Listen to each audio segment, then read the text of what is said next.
გამარჯობა. კეთილი იყოს თქვენი მობრძანება ჩვენს არხზე. რას ნიშნავს იყო ადამიანი?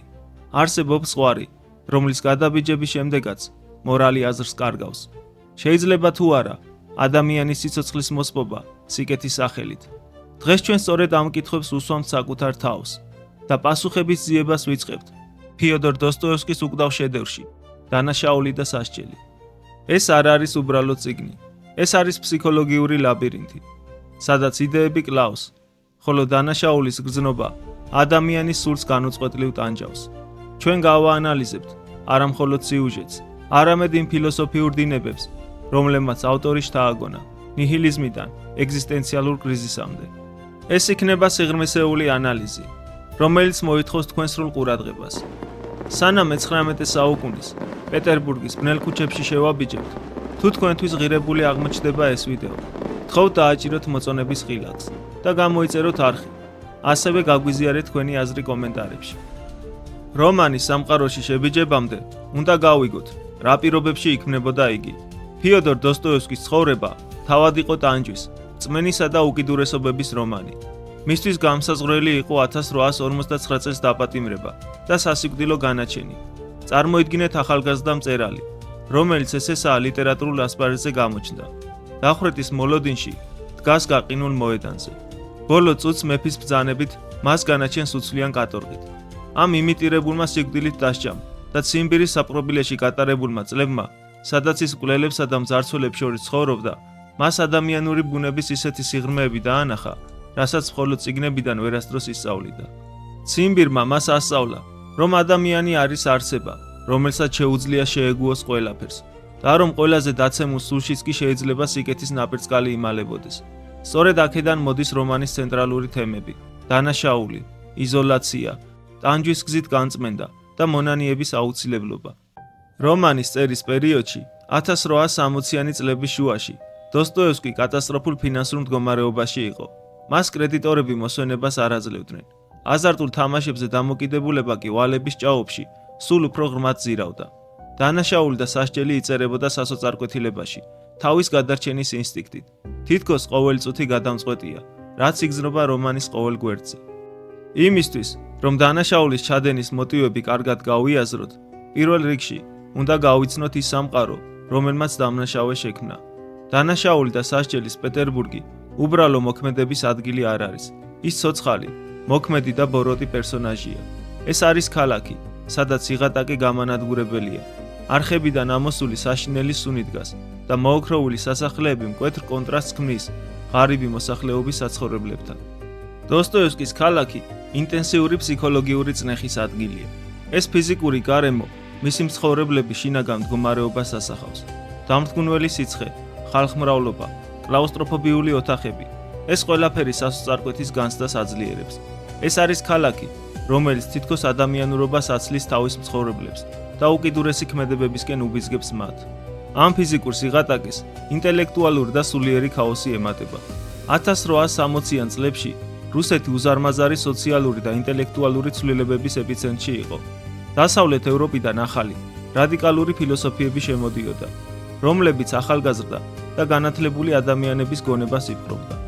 იდეები, როგორიცაა ნიჰილიზმი, რომელიც უარყოფდა ყველა ტრადიციულ, მორალურ და რელიგიურ ავტორიტეტს, სულ უფრო მეტ ძალას იკრებდა.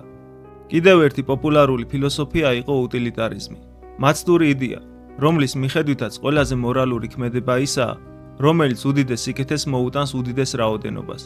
ეს ზედაპირულად გონივრულად ჟღერს, მაგრამ დოსტოევსკი გვიჩვენებს, როგორ შეიძლება ეს იდეა მკვლელობის შემზარავ გამართლებად იქცეს და ადამიანის სიცოცხლე უბრალო მათემატიკურ განტოლებამდე დაიყვანოს. ჩვენ ასევე ვხედავთ რაციონალური ეგოიზმის აღზევებას, რწმენას, რომ საკუთარი ეგოისტური ინტერესებით მოქმედება ყველაზე ლოგიკური და სასარგებლო გზაა. ამ ფილოსოფიებმა შექმნა ატმოსფერო, სადაც ადამიანს შეეძლო დაეჯერებინა, რომ სიკეთისა და ბოროტების ძველი ცნებები უაზრო იყო და რომ უმაღლეს ინდივიდს საკუთარი მორალის შექმნის უფლება ჰქონდა. სწორედ ეს არის რადიონ რომანოვიჩ რასკოლნიკოვის სამყარო. ის არის ამ გარემოს სრულყოფილი პროდუქტი, მისი წნეხის შედეგი. ის არის ადამიანი, რომლის სულიც ბრძოლის ველია იმ იდეებისთვის, რომლებიც ქალაქის ცხელ, მტვრიან ჰაერში ტრიალებს. სწორედ ეს პიროვნებაა ჩვენი პროტაგონისტი, რადიონ რომანოვიჩ რასკოლნიკოვი. თვით მისი გვარიც კი ერთგვარად წინასწარმეტყველურია. სიტყვა რასკოლ რუსულად განხეთქილებას ნიშნავს და რასკოლნიკოვი ნამდვილად ორად გახლეჩილი ადამიანია.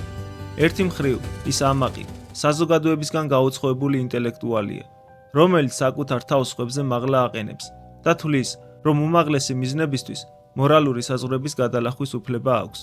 მეორე მხრივ ის თანამგზნობი, იმპულსური, ქველმოქმედებისკენ მიდრეკილი და სხვების ტანჯვის მიმართ უკიდურესად მგზნობიარია. ის იურიდიული ფაკულტეტის ყოფილი სტუდენტია, მაგრამ ისეთ უკიდურეს იღატაკეში აღმოჩნდა, რომ სწავლა მიატოვა და სამყაროსგან განიზოლირდა. ის ცხოვრობს პატარა, კუბოსმაგვარ სხვენის ოთახში. ეს ოთახი ფიზიკურ და გონებრივ საპყრობილეს წარმოადგენს. ის აქ სახიფათო იდეებთან ერთად არის გამოკეტილი. რომანის ინტელექტუალური გული რასკოლნიკოვის თეორია, რომელიც მან რამდენიმე ხნის წინ გამოაქვეყნა სტატიაში სათაურით დანაშაულის შესახებ. ის ამტკიცებს, რომ კაცობრიობა ფუნდამენტურად ორ კატეგორიად იყოფა. უმრავლესობა მისი თქმით, ჩვეულებრივი ადამიანები არიან. ისინი კონსერვატიული, კანონმორჩილი მასებია, მასალა, რომლის ერთადერთი მიზანიც მორჩილება და საკუთარი მოდმის გამრავლებაა. მაგრამ არსებობენ იშვიათი, არაჩვეულებრივი ერთეულებიც. ესენი არიან რჩეულები, კანონმდებლები, ისტორიის ტიტანები, როგორიც მაგალითად იყო ნაპოლეონ ბონაპარტი.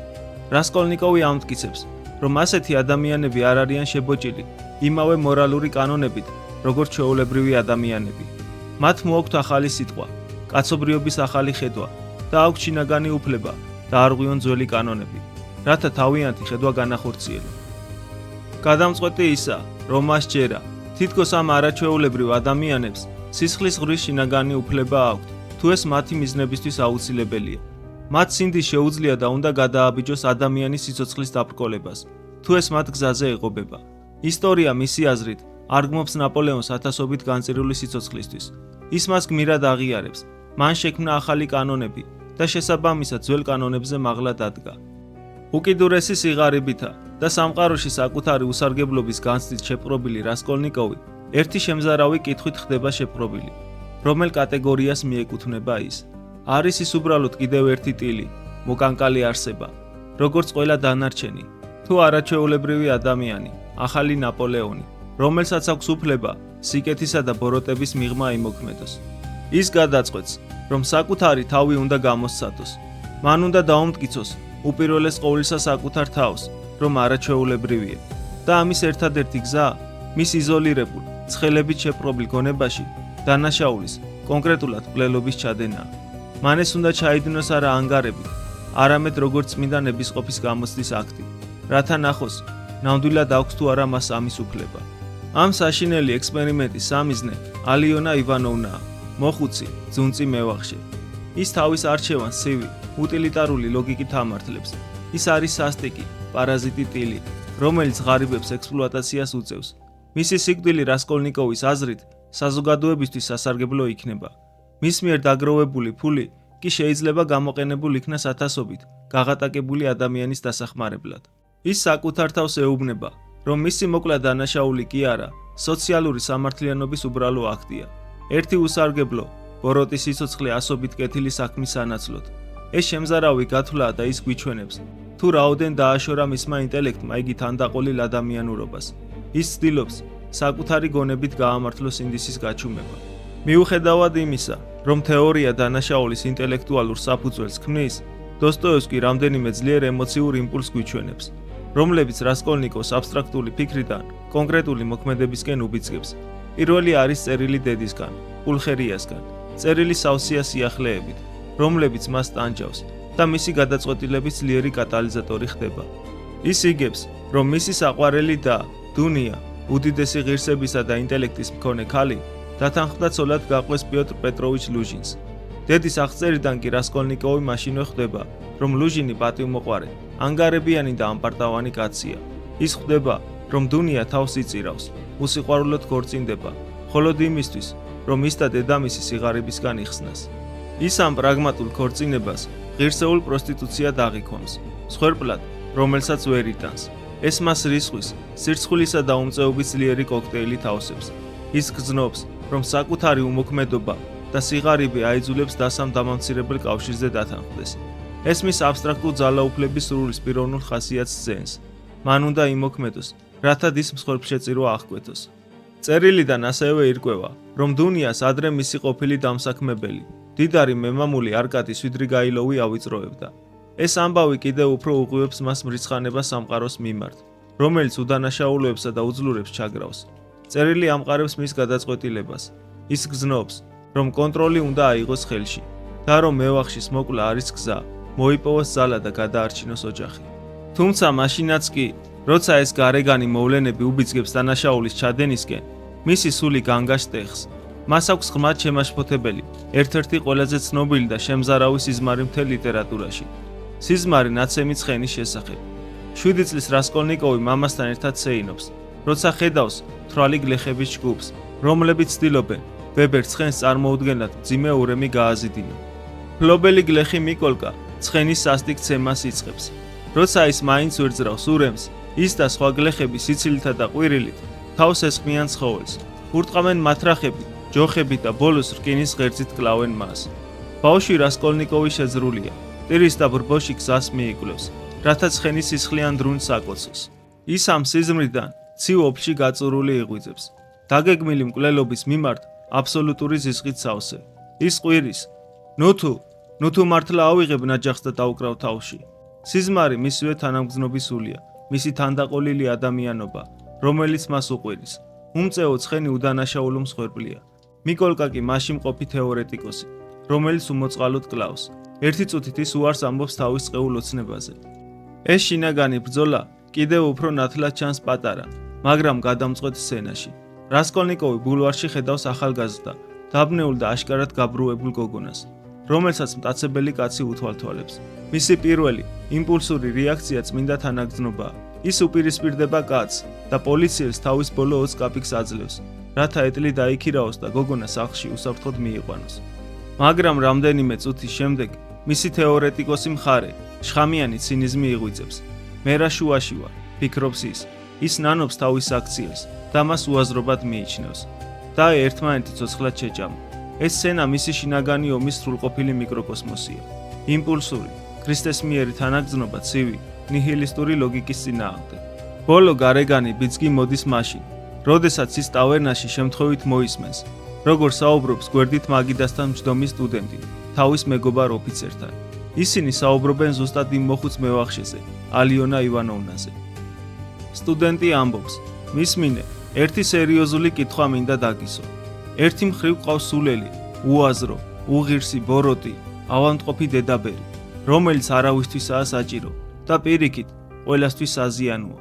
მეორე მხრივ კი ახალგაზრდა, ჯანსაღი ძალები, რომლებიც დახმარების გარეშე იღუპებიან და ეს ათასობითაა, ყველგან. ასობით და ათასობით კეთილი საქმის წამოწყება შეიძლება ამ დედაბერის ფულით. მოკალი და აიღე მისი ფული, იმ მიზნით, რომ შემდეგ მთელი კაცობრიობის სამსახურს და კეთილდღეობას მიუძღვნა თავი. რა სიტყვი, ერთი პაწაწინა დანაშაული ათასობით კეთილი საქმით არ წაიშლება?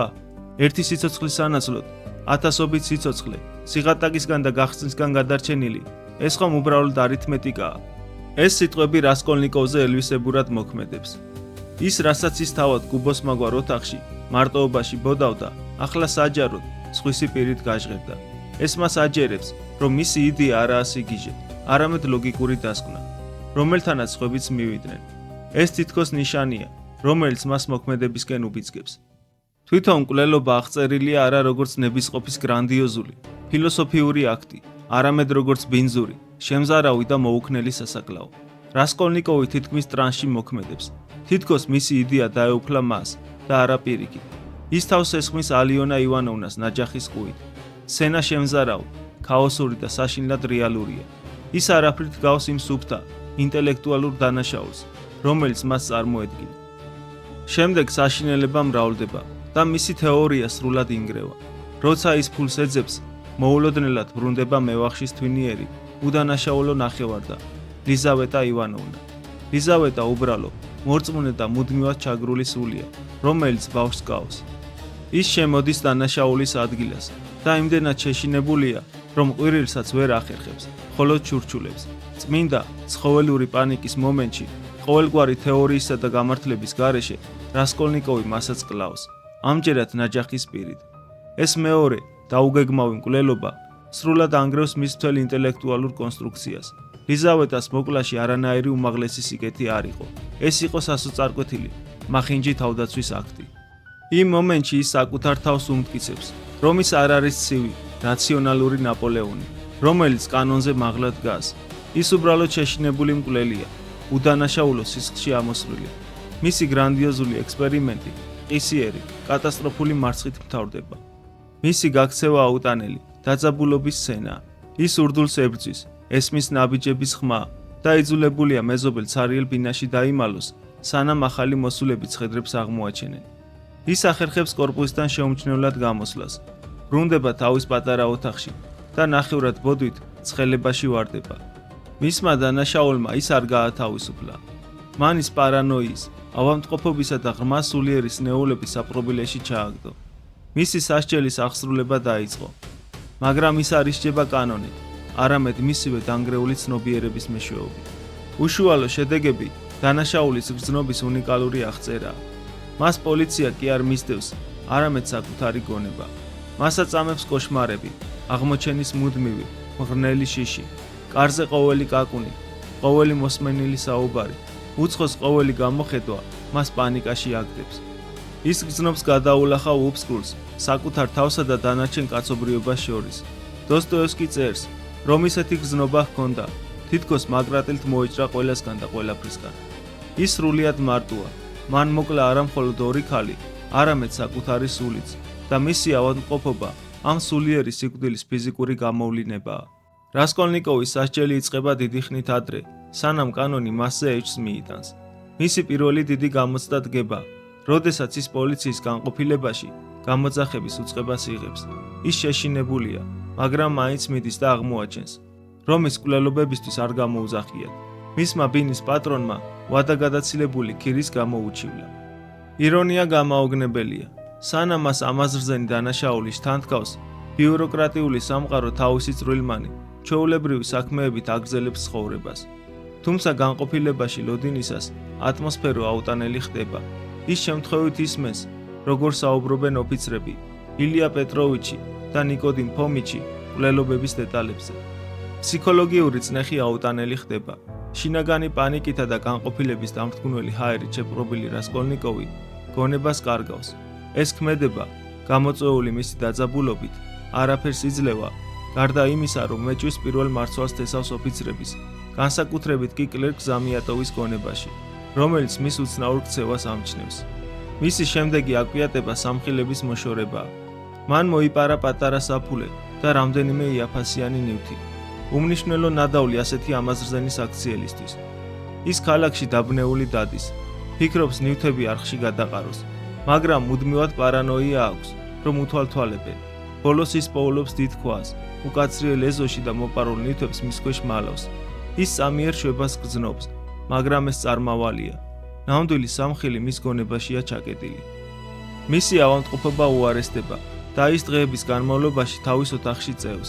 პერიოდულად კარგავს და იბრუნებს გონებას. მას მისი ერთგული მეგობარი, რაზუმიხინი და მოსამსახურე ნასტასია ულიან. ბოდვისას ისეთ რაღაცებს ბუტბუტებს, რაც მის დანაშაულზე მიანიშნებს, რაც კიდევ უფრო აშფოთებს მის გარშემომყოფებს. როდესაც გონს მოდის, აღმოაჩენს, რომ სამყარო წინ წავიდა, მაგრამ ის მკვლელობების სტატიკურ, დაუსრულებელ მომენტშია ჩარჩენილი. რასკოლნიკოვის პირად ჯოჯოხეთში ჩაშვებასთან ერთად, რომანი გვაცნობს პერსონაჟების მდიდარ სამყაროს, რომელთაგან თითოეული ადამიანური მდგომარეობის სხვადასხვა ასპექტსა და ტანჯვაზე რეაგირების განსხვავებულ გზას წარმოადგენს. მათ შორის მთავარია სონია სემიონოვნა მარმელადოვა. ის უიმედო ალკოჰოლიკის ქალიშვილია და იძულებული გახდა პროსტიტუციით დაკავდეს. აიღოს ყვითელი ბილეთი, რათა მშიერი დედინაცვალი და ნახევარ-ძმები გამოკვებოს. ის გარიყულია, საჯარო ცოდვილი. თუმცა სონია რომანის სულიერი გულია. მისი სახელი სოფია ბერძნულად სიბრძნეს ნიშნავს. მიუხედავად მისი დამცირებული მდგომარეობისა, მას ურყევი ქრისტიანული რწმენა აქვს. ის რასკოლნიკოვის ამაყი, ეგოისტური თეორიის ცოცხალი ანტითეზაა და არის მისი ხსნის ერთადერთი იმედი. ჩვენ ასევე ვხვდებით დმიტრი პროკოფიჩ რაზუმიხინს, რასკოლნიკოვის ერთადერთ ნამდვილ მეგობარს. მისი გვარი მომდინარეობს სიტყვიდან რაზუმ, რაც გონებას ან საღ აზრს ნიშნავს. რაზუმიხინი პრაქტიკული, შრომის მოყვარე და ხმაურიანი ადამიანია. ის წარმოადგენს უბრალო სიკეთეს, მეგობრობასა და საზოგადოებასთან კავშირს, რომელიც რასკოლნიკოვმა თავის ინტელექტუალურ ამპარტავნებაში უარყო. ის რომანში ჯანსაღი, თანამგზნობი გონების განსახიერებაა. შემდეგ არის პიოტრ პეტროვიჩ ლუჟინი, დუნიას საქმრო. მისი გვარი მომდინარეობს სიტყვიდან ლუჟა, რაც გუბეს ნიშნავს და მის მორალურ სიღრმეს მიანიშნებს. ლუჟინი პომპეზური, თვითკმაყოფილი ბიუროკრატია, რომელიც რაციონალური ეგოიზმის ფილოსოფიას განასახიერებს.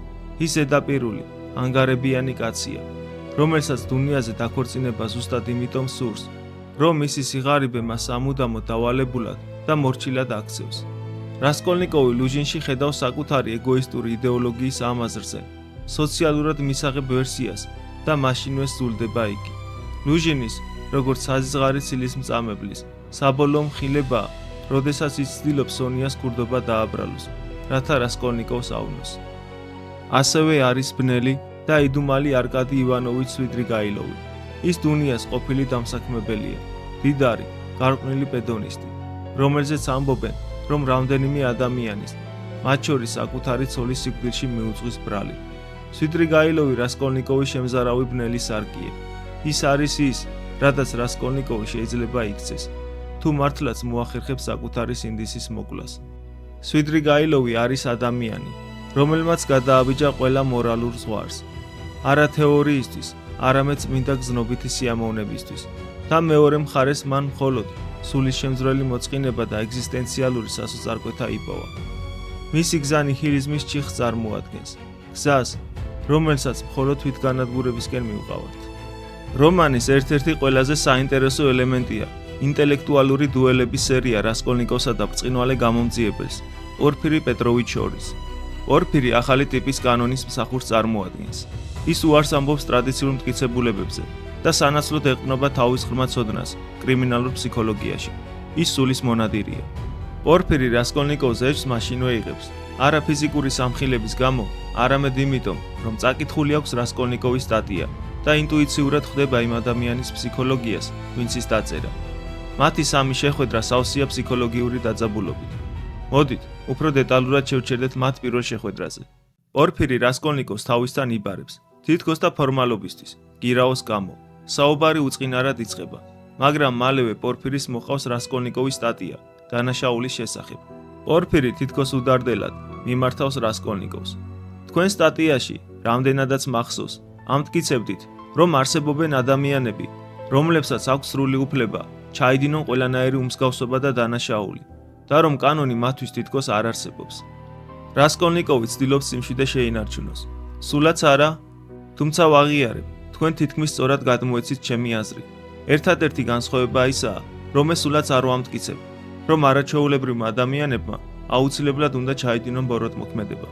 მე უბრალოდ მივანიშნე, რომ არაჩვეულებრივ ადამიანს აქვს უფლება, ოღონდ არა ოფიციალური, არამედ შინაგანი უფლება.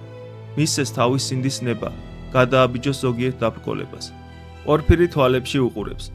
მაგრამ რა ვქნათ, თუ ვინმე წარმოიდგენს, რომ ისიც არაჩვეულებრივია და დაიწყებს დაბრკოლებების გადალახვას. მაგალითად, მოკლავს ვინმეს ამისთვის. რასკოლნიკოვი კანკალით მიუგებს.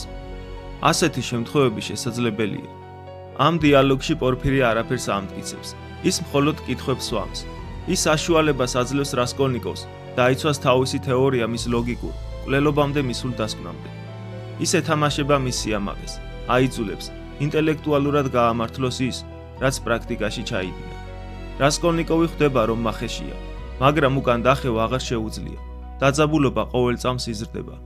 მისი დანარჩენი ორი შეხვედრა ამ ფსიქოლოგიურ ომს აგრძელებს, სანამ პორფირი ბოლოს პირდაპირ არ ეტყვის რასკოლნიკოვს, რომ ის მკვლელად მიაჩნია და ურჩევს თავად გამოთქვდეს, რათა ტანჯვა შეიმსუბუქოს. ტანჯვა დიდი რამაა, ამბობს ის. რასკოლნიკოვი სონიასკენ, მეძავისკენ მიილთვის თითქმის თავისი ნების საწინააღმდეგოდ. ის ეძებს მას, ამოძრავებს დაუძლეველი სურვილი აღიაროს დანაშაული ვინმესთან, ვინც მისი აზრით შეძლებს მისი ტანჯვის სიღრმის გაგებას. ის მიდის მის ღატაკ ოთახში და გადამწყვეტ სცენაში აიძულებს მას წაუკითხოს სახარებისეული ამბავი ლაზარეს აღდგინების შესახებ. ეს შემთხვევითი არჩევანი არ არის. ლაზარე უბრალოდ მკვდარი არ იყო. ის 4 დღის მკვდარი იყო და მის სხეულს უკვე დაწყებული ჰქონდა ხწნა. რასკოლნიკოვი საკუთარ თავს ამ სულიერად გახსნილ გვამად ხედავს. ის მოითხოვს, მოისმინოს აღდგომის ამბავი მისგან, გარიყულისგან. ეს მისივე სულიერი აღორძინების შესაძლებლობის სასოწარკვეთილი ვედრებაა. ბოლოს, მძაფრ ტანჯველ აღიარებაში, ის ეუბნება სონიას, რომ სწორედ მან მოკლა ლიძავედა და მოხუცი ქალი. მისი აღიარება არ არის მარტივი და პირდაპირი. ის ქაოსურია, სავსეა ურთიერთგამომრიცხავი მიზეზებით, რაც მის შინაგან ქაოსს ასახავს. სონიასთან დიალოგისას ჩანს თუ როგორ ითხოვს რასკოლნიკოვის სული შველას. ის ამბობს, ერთი რამ ვიცი სონია, თუ დიდხანს ვიფიქრებდი, ამას არასდროს ჩავიდენდი. მე უბრალოდ მინდოდა, გამბედაობა მქონოდა. სონია და მოვკალი. მინდოდა ნაპოლეონი გამხვდარიყავი, ამიტომ მოვკალი. სონია მას შეშფოთებული უყურებს. რასკოლნიკოვი ხვდება, რომ ეს მიზეზი არასაკმარისია. არა, ეგრე არა, მე უბრალოდ მოვკალი, ჩემთვის მოვკალი. მხოლოდ ჩემთვის, იმისთვის რომ გამეგო, ვიყავი თუ არა მეწტილი, როგორც ყველა, თუ ადამიანი. შევძლებდი თუ არა გადაბიჯებას, თუ ვერ შევძლებდი. მოკანკალი არსება ვიყავი, თუ უფლება მქონდა. და ბოლოს, ყველაზე საშინელი აღიარება, რომელიც მის სულიერ სიკვდილს აღწერს. ის ყვირის. განა მე ის დედაბერი მოვკალი, მე საკუთარი თავი მოვკალი და არა დედაბერი. აი ასე, მე ერთიანად დავამთავრე ჩემი თავი, სამუდამოდ. სონიას რეაქცია არ არის სიზღი, არამედ უსაზღვრო თანაგრძნობა. რა უყავი საკუთარ თავს? ტირის ის და ეხება მას. ის არ განიკითხავს, ის მასთან ერთად იტანჯება. სწორედ ეს რეაქცია, ეს უპირობო სიყვარული, იწყებს რასკოლნიკოვის სულიერი აღორძინების პროცესს. სონია ეუბნება, რომ მან უნდა გამოისყიდოს თავისი ცოდვა, უნდა მივიდეს საჯარო გზაჯვარედინზე, მუხლი მოიდრიგოს, აკოცოს მიწას, რომელიც შებილწა და აღიაროს თავისი დანაშაული მთელი მსოფლიოს წინაშე. ეს არ არის იურიდიული მოთხოვნა, არამედ სულიერი. ეს არის მონანული ადამიანის აქტი, მისი მკვლელი სიამაყის ერთადერთი ანტიდოტი. სონიას სიყვარულით, პორფირის ფსიქოლოგიური წნეხითა და საკუთარი დანაშაულის აუტანელი სიმძიმით ამოძრავებული რასკოლნიკოვი ბოლოს და ბოლოს მიდის პოლიციის განყოფილებაში და აღიარებს დანაშაულს. მისი ინტელექტუალური მოგზაურობა დასრულდა. მისი სულიერი მოგზაურობა კი ახლა იწყება. რომანის ეპილოგი ციმბირის კატორღაში ვითარდება. თავდაპირველად, რასკოლნიკოვი მაინც მოუნანიებელად რჩება. მას არ აქვს სინანულის განცდა, მხოლოდ მწარე სირცხული საკუთარი სისუსტისა და წარუმატებლობის გამო. ის კვლავ თავის თეორიას ეჭიდება. სჯერა, რომ მისი ერთადერთი დანაშაული ის იყო, რომ საკმარისად ძლიერი არ აღმოჩნდა. ნამდვილი ნაპოლეონი ყოფილიყო. სხვა პატიმრები, უბრალო ადამიანები, გრძნობენ მის ინტელექტუალურ ამპარტავნებას და ამიტომ სულთ იგი და ათეისტს უწოდებენ. მისი ტრანსფორმაცია არა უეცარი, არამედ ნელი, თანდათანობითი პროცესია. ის იწყება მძიმე ავადმყოფობის შემდეგ, რომლის დროსაც მას აქვს ძლიერი, აპოკალიფსური სიზმარი. მას ესიზმრება საშინელი ჭირი, გონების ტრიქინოზი, სადაც ადამიანები იდეებით ინფიცირდებიან. ყველა სჯერა, რომ მხოლოდ მათ იციან აბსოლუტური ჭეშმარიტება, რაც იწვევს დაუსრულებელ ომებს და კაცობრიობის კოლაფსს. ეს კოშმარი მას გლობალურად უჩვენებს მისივე იდეოლოგიის საბოლოო, გამანადგურებელ საშინელებას. ის ამ ავადმყოფობიდან დასუსტებული და დამდაბლებული იღვიძებს. ერთ დღეს, ფართო მდინარის ნაპირზე მჯდომს, სონია გვერდით უჯდება და შემდეგ, ისე რომ არ იცის რატომ, ის ტირილს იწყებს და სონიას მუხლებს ეჭიდება. იმ მომენტში სიყვარულმა აღადგინა ისინი. რასკოლნიკოვის ინტელექტუალური სიამაყე საბოლოოდ ქრება. მას სიყვარული და თავმდაბლობა ანაცვლებს. ის იღებს სონიას მიცემულ ახალ აღთქმას, რომელიც აქამდე არ გადაუშლია. დოსტოევსკი რომანს ასრულებს იმით, რომ გვეუბნება, ეს მხოლოდ ერთი ისტორიის დასასრული და მეორის დასაწყისია. ადამიანის თანდათანობითი განახლების და ხელახალი შობის ისტორია. რომანი ამ იმედის მომცემ ნოტაზე სრულდება. ადასტურებს, რომ ცოდვისა და სასწარკვეთის ღრმა ოფსკულიდანაც კი ხსნა შესაძლებელია ტანჯვის, თავმდაბლობის და სიყვარულის გზით. გმადლობთ, რომ ჩვენთან იყავით ამ შესანიშნავი რომანის განხილვისას. ეს არის წიგნი, რომელიც მკითხველს გამოიწვევს, აშფოთებს და საბოლოოდ ამაღლებს. ეს არის შედევრი, რომელიც გვახსენებს სიამაყის საშინელ ფასსა და თანაგრძნობის ხსნელ ძალას. რას ფიქრობთ თქვენ? რასკოლნიკოვის მოგზაურობის, რომელი ნაწილი ახდენს თქვენზე ყველაზე დიდ შთაბეჭდილებას? გაგვიზიარეთ თქვენი აზრი კომენტარებში. ასევე გთხოვთ, არ დაგავიწყდეთ ვიდეოს მოწონება და არხის გამოწერა, რათა არ გამოტოვოთ შემდეგი ვიდეოები. მომავალ შეხვედრამდე.